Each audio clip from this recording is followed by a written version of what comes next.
Spanish on Spectrum Noticias and YouTube.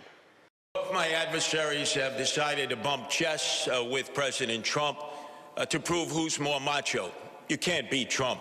He holds most of the cards. He's already cut federal funding for Medicaid, for the SNAP program, and is threatening to cut funds for NYCHA. So if you're all of a sudden going to get adversarial, you're going to lose. And who gets hurt? The people of New York City. You're going to have to confront President Trump. He is hyper-aggressive, and he is going to overstep his bounds. And you are going to have to confront him. And you can beat him. I confronted him, and I have beaten him. He was going to quarantine New York during COVID, and I stopped him. He was going to cut aid to federal programs, and I stopped him. Look, Donald Trump ran on 3 promises. He ran on creating the single largest deportation force in American history. He ran on going after his political enemies, and he ran on lowering the cost of living. If he wants to talk to me about the 3rd piece of that agenda, I will always be ready and willing. But if he wants to talk about how to pursue the 1st and 2nd piece of that agenda at the expense of New Yorkers, I will fight him every single step of the way. Andrew, you didn't leave. You fled from being impeached by the Democrats in the state legislature. Leave. You fled. Eric Adams, this city of yes is on steroids, and he went wild taking care of his developer friends as he knew he would be one and done. I told you he was corrupt. I told you there would be chaos, and I warned you in 2021. I look forward to being a mayor for every single person that calls this city home. Not just those who voted for me in the Democratic primary, not just those that vote for me in this general election, but all 8.5 million New Yorkers. And that includes Jewish New Yorkers who may have concerns or opposition to the positions that I've shared about Israel and Palestine. I hear some people out there saying the Jews, their time is due, which means the same thing. They're frightened, they're scared. They view you as the arsonist who fanned the flames of anti-Semitism. They cannot suddenly accept the fact that you're coming in like a firefighter and you're going to put out these flames. You've got a lot of explaining to do, a lot of apologizing to do. If there was a ranked choice election, how would you vote, Mr. Mamdani? If there was a ranked choice election? In this. You'd have to rank these. Myself, number 1, and Curtis, number 2. Mr. Sliwa. Oh, please don't be glazing me here, Zohran. Would any of you accept Mayor Adams' endorsement? Mr. Mamdani. No. Mr. Cuomo. Yes, I would. Mr. Sliwa. Absolutely not. Put that crook in jail where he belongs. How do you not renounce your citizenship or demand BDS against Uganda for imprisoning people who are gay just by their sexual orientation? Isn't that a basic violation of human rights? I think he gets the question. My politics is consistent, and my politics is built on a belief in human rights for all people. And that extends to queer and trans New Yorkers, and it extends to queer and trans Ugandans. And had I known that the first deputy minister was the architect of that legislation, I would not have taken that photo. What do you say to the 13 women that you sexually harassed?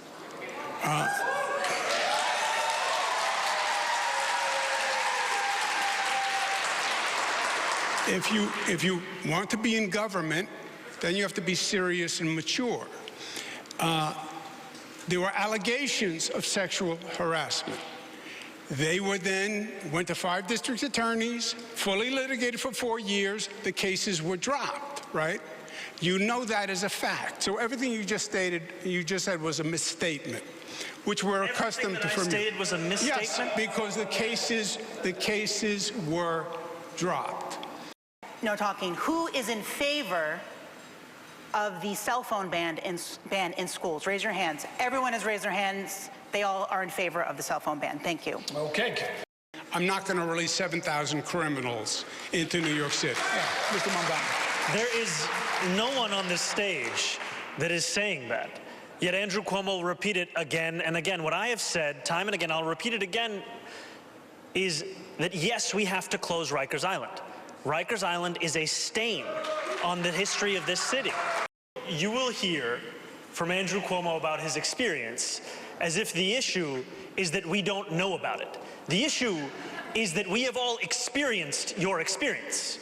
The issue is that we experienced you taking a $5 million book deal while you sent seniors to their deaths in nursing homes. The issue is that we experienced you cutting funding for the MTA to send money to upstate ski resorts. The issue is that we saw you give $959 million in tax breaks to Elon Musk. The issue is your experience. Because if you raise it too high, and I believe 30 is too high, I would raise it to 20. If you raise it to too high, you do two things. People lose their jobs. You bankrupt businesses. You're talking about basically doubling payroll. It would cost $700 million a year to make the slowest buses in the country fast and free. And by doing so, we would generate more than double in economic revenue for New Yorkers across the city. It would be something that would reduce assaults on bus drivers, it would increase ridership on those buses, and it would actually have environmental impacts, as fewer New Yorkers would drive their own car or take a taxi and would instead get on the bus. And I know all of this because I delivered it as a state assembly member who won the first free buses in New York City's history. First off, Zohran, I get a good belly laugh. Zohran, bro. Oh, all right. I'll keep practicing. I got you. Should people be arrested for the solicitation of sex, Mr. Sliwa? No. The Johns, yes. The pimps, the madams, and the absentee landlords. Okay. Mr. Mamdani. No. Mr. Cuomo. Zohran's decriminalization for prostitutes, Johns, and pimps would be a disaster on the quality of life in New York City. They should be arrested, you say?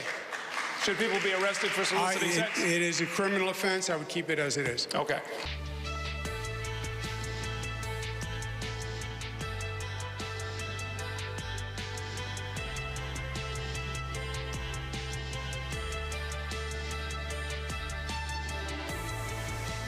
Eric Adams dropped out of the mayor's race yesterday, and a lot of the focus has been on the question of the impact it may have on Election Day, what it means for the horse race. And what it loses sight of is that for New Yorkers who are struggling to afford the most expensive city in the United States of America, nothing has changed. I can't predict what Eric Adams does next. I can tell you, however, that 4 years ago, Eric Adams ran a campaign with a promise to bring the voices of the outer boroughs to City Hall, a promise to deliver safety and justice to New Yorkers. Those New Yorkers are still here. They still call this city home. And my pledge to them is that this is the campaign that will fulfill those promises. This is the campaign that will freeze the rent that he hiked, the campaign that will deliver universal child care to the families he priced out, the campaign that will protect the very neighborhoods that he neglected. Self-proclaimed New York City communist Zohran Mamdani was running. Too often we think of homelessness as if it is natural, as if it is innate. It's a political choice. And this is one example of the choices that has been made time and time again by someone like Andrew Cuomo, thinking that they would never have to make a decision in Albany and then explain it to the people of New York City. But that time has now come, because we know that what this mayor actually deserves is someone who looks at this housing crisis and puts forward a plan that was written not by ChatGPT, but with the urgency and the expertise of those who have been fighting for the people being priced out of this city. That's why we talk about freezing the rent for more than 2 million rent-stabilized tenants. That's why we talk about building 200,000 truly affordable homes. That's why we commit to ensuring that home ownership continues to be a path for New Yorkers. After that, and are things moving in the way that you wanted them to be moving with, like, 37 days or 36 days? What we see still on that ballot, showcased by Andrew Cuomo, is a record of broken promises, a record of disgrace. And to stand here with Kasha and to hear about the Advantage program is a reminder of that very record. Because that is a program that Andrew Cuomo cut by $65 million, a decision he made so he would have to avoid taxing his rich donors, a decision that when he made it meant that there would be additional cuts coming from the federal government because of what would have otherwise been matching funds, and a decision that when he made it led to what we are now seeing as a spike in homelessness. Today, the highest levels of homelessness we've seen since the Great Depression. Collaborating to every extent possible with this administration, you are still... When we think about Eric Adams' record and the ways in which it has priced out so many New Yorkers, we must remember that that is Andrew Cuomo's agenda for these next 4 years. So what I am proud to be here today is standing alongside not only Kasha, not only State Senator Robert Jackson, but New Yorkers in demanding a new day with a new urgency and actually tackling the housing crisis and leaving behind the architects of that same crisis. Thank you very much.